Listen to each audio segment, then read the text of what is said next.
true crime-obsessed mother who had framed pictures of serial killers Ted Bundy and Jeffrey Dahmer on her walls smiles as she is convicted of murdering her boyfriend in crazed knife attack as he slept. A true crime-obsessed mother who had framed pictures of serial killers including Ted Bundy and Jeffrey Dahmer on her walls smiled as she was convicted of murdering her boyfriend in a crazed knife attack. Manipulative and jealous Shaye Groves, 27, faces life in jail for stabbing Frankie Fitzgerald 22 times while he slept after seeing he had messaged a teenager.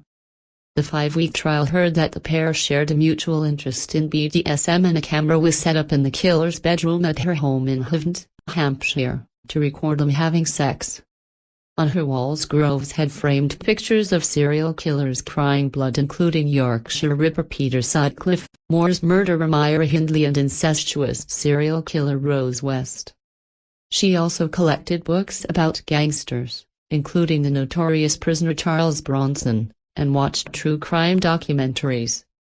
Jurors were told the 27-year-old, who rang a friend giggling after killing Mr. Fitzgerald and showed his body saying "I've done him," had previously threatened to make his life a misery by leaking videos of alleged sexual abuse which were later proven to be bogus. When Mr. Fitzgerald died, Groves tried to cover her tracks with a false alibi by calling her friend. Today, at Winchester Crown Court, a jury found Groves guilty of murder after deliberating for nearly 18 hours. Wearing a denim jacket with a large pentagram emblazoned on the back, and with tattoos visible on her face, Groves smiled as she was taken down to the cells after the unanimous verdict. Addressing the jury, the Honorable Mr. Justice Tim Kerr said, "It just remains for me to thank you for the dedication and work you have done on the case. This has been a long and difficult case in which you have heard, at times, distressing evidence. I propose to exclude you from jury service for a period of 8 years from today. I personally as a judge and institution am deeply grateful to you. My heartfelt and profound thanks." Jurors were also given option to be excluded from jury service for the next 8 years. Groves, of Havant, Hands, will be sentenced next week. During the trial, jurors heard Pagan Groves brought a Celtic dagger, later used to stab Mr. Fitzgerald, for her rituals and that it strengthened spiritual connections.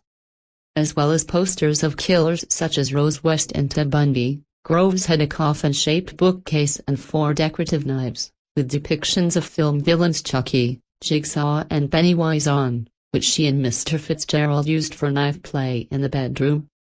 She was such a horror movie fan she gave housemaid Lauren White the nickname of Chucky, a vicious serial killer from the Child's Play slasher film franchise. A friend of Groves said the two had joked about Mr. Fitzgerald ending up on the wall as there was space for him.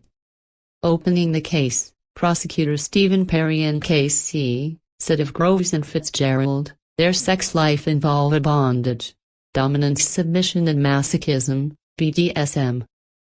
It is likely she was obsessed with Frankie Fitzgerald because of his performance in the bedroom. The prosecution cases the defendant is a manipulative, possessive and jealous woman.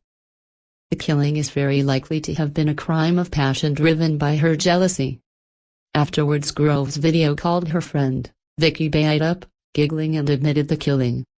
Telling jurors about the call, Mr. Perry and Casey continued, the defendant went to the bedroom 3 times and showed the body of Frankie Fitzgerald covered in a duvet. She said they were lying in bed together and Frankie Fitzgerald was asleep. The defendant was going through his messages and saw he had been talking to a 13-year-old girl, and while Mr. Fitzgerald was asleep, she put a dagger in his throat, waking him up. He moved and they started fighting. He continued, while the defendant was on the video chat, she could be seen cleaning the bookcase with blood on it. She showed a book and showed blood spots. Ms. Bayup recalls at some point during the video chat, hearing Ms. White say, "I'm going to crack." The defendant told Ms. White, "You can crack, you're an accomplice." He put the bin bags under his body. The court heard Groves had sent a message to Ms. Bayup to create a false alibi in order to cover her, where she claimed Mr. Fitzgerald had walked out on her and that it was over between the two of them. On the phone call with Ms. Bayup, Groves explained her logic, saying Mr. Fitzgerald had been suicidal anyway and that it was alright, they'll just assume he has gone off and committed suicide. When asked what she was going to do with the body, the defendant replied, "It's alright, we are going to bury it in the back garden," Mr. Perrin said. A pathologist's report revealed Mr. Fitzgerald was stabbed 17 times to the front of the chest, twice to other chest areas and 2 times to the neck, resulting in his death after multiple perforations of heart and lungs and catastrophic blood loss. Footage from officers who arrived at the scene was played to the court, who reported an incredibly strong smell of bleach in the bedroom.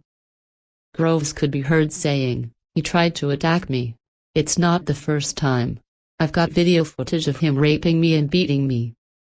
The couple had a camera set up in the bedroom which captured them having sex, the recordings of which Groves was said to use to blackmail lovers and claimed Mr. Fitzgerald had been abusing her.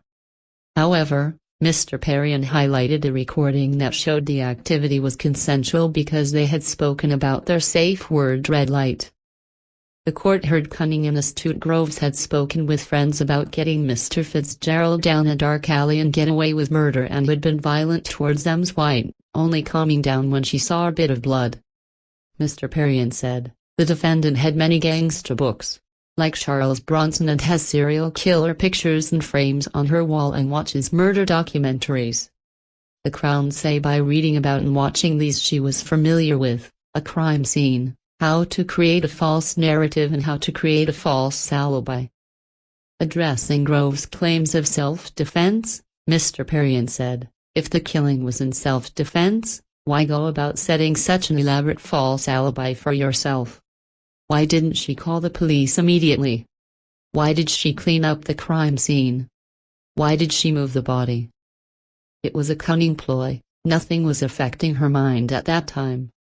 Giving evidence, Groves said she had the serial killer posters because she thought they looked pretty cool and had attacked Mr. Fitzgerald because she thought he was going to strangle me to death after she saw he had been messaging a teenager and he attacked her. Groves was obsessed with her 25-year-old lover's performance in the bedroom, and the couple's sex life involved bondage, dominance, submission and masochism, a court heard.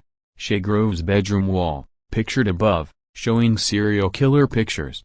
The true crime fan had framed pictures of serial killers Myra Hindley, Rose West, Myra Hindley and Jeffrey Dahmer on her wall. Shaye claimed during her trial that she stabbed Frankie Fitzgerald, pictured, in self-defense. A BB gun Shaye Groves kept bedside cabinet drawer, pictured above. The dagger found in Shaye Groves' sink. Shaye Groves, 27, has been found guilty at Winchester Crown Court of the murder of on-off boyfriend Frankie Fitzgerald. Groves was such a horror movie fan she gave housemate Lauren White the nickname of Chucky, a vicious serial killer from the Child's Play slasher film franchise. Who was Jeffrey Dahmer? Jeffrey Lionel Dahmer, also known as the Milwaukee Cannibal or the Milwaukee Monster, was an American serial killer and sex offender. Between 1978 and 1991, he raped, murdered and cannibalized 17 young men in Wisconsin and Ohio. In 1978, when Jeffrey murdered his first victim, hitchhiker Stephen Hicks, where he strangled him with a barbell. By the time he was finally caught, Jeffrey had killed 17 men and boys, including Joseph Bradehoft, 25, Jamie Dockstader, 14, Richard Guerrero, 25, Anthony Hughes, 31, Oliver Lacey, 23, and many others. Dahmer was eventually charged with 15 counts of first-degree murder during his 1992 trial in Milwaukee. He was sent to Columbia Correctional Institution. Following his conviction, he was murdered in prison 2 years later at the age of 34. She said, "I couldn't breathe, I couldn't even scream. I realized he wasn't going to let go and I feared for my life. I reached out to grab an object on the bookcase and I hit him in the throat. I have a money box there and I thought that if I hit him with that it would get him off." He rolled off, and he stood up and slid down the wall really slowly. There was bubbling coming out of his neck when he stopped moving. His chest wasn't moving. It was just the noise. When that happened, I realized that I had killed him. I tried to stop the bubbling. I put my hand there, but that didn't do anything, so I stabbed him in the heart. Groves will be sentenced at Winchester Crown Court next week.